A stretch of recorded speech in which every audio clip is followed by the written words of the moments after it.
ब्रेकनंतर आपलं स्वागत। उद्या होणाऱ्या मतदानासाठी राज्यात विविध ठिकाणी प्रशासनाची जय्यत तयारी सुरू आहे। या 5व्या टप्प्यात ठाणे जिल्ह्यातील ठाणे, भिवंडी आणि कल्याण लोकसभेत उद्या मतदान प्रक्रिया पार पडणार आहे। यासाठी प्रशासन सज्ज झालं असून आजच मतदान केंद्रावर मतदान साहित्य वाटण्यास सुरुवात झाली आहे। कल्याण लोकसभेत 20,82,231 मतदार आहेत।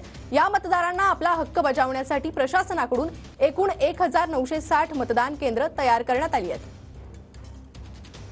लोकसभेच्या 5व्या टप्प्याचं मतदान उद्या होणार आहे आणि या मतदानासाठी साहित्य व मतपेट्या वाटपाचं आज सकाळपासून कार्य हे सुरू झालेलं आहे।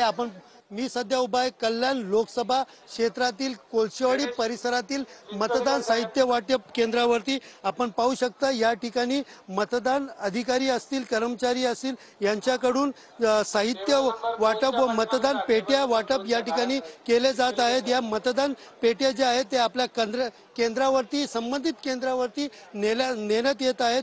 एकंदरीत पाहायला गेलं तर कल्याण लोकसभेत एकूण 20,82,231 मतदार आहेत।